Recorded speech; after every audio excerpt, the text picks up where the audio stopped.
The nation has to play catch-up big time in getting up to speed internationally in its state of internet connectivity. Hence, a critical need for more funds by the DICT and no cuts in its budget request for next year, even as the National Remote and Blended Lecture and Lesson Scheme for Schooling has just kicked off, as we hear from PTV's Eunice Samonte. Now that the classes have resumed, one of the top problems experienced by the students and their parents is the internet connectivity. From the slow loading of educational materials to the difficulty in connecting to online classes. But what is really the plan of the national government when it comes to improving the internet connection? During the budget hearing of the Department of Information and Communications and Technology, or DICT, in the Senate, plans were laid down in the committee, including their need for bigger budget allocation for greater services. Requesting for an additional 17.276 para isahan na lang pong latag. Isahang kabit, isahang bit. Number 2, yung free wifi po, para po isahan din pong paglatag dun sa mga free wifi sites. Kailangan po ng additional 3.625. Lalo na sa panahon ng pandemya, marami pong gutom sa internet.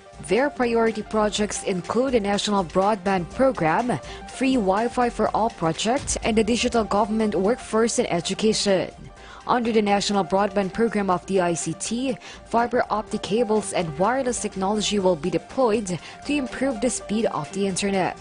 But these things do not happen overnight, considering that the Philippines is an archipelago. During the Phase 1, National Broadband Program will activate Luzon Bypass Infrastructure Project that will connect the fiber optics in Baler, Aurora and in San Fernando, La Union. This will give the Philippine government an additional bandwidth of 2 terabits per second. Phase 1 also aims to cover government offices from Regions 3, 4, and NCR this year. Phase 2 aims to reach the wider range in 2021 and until the whole country by the year 2022. But there are some problems along the way. Ang nagpapahirap sa amin, can you imagine, Mr. Chairman, no?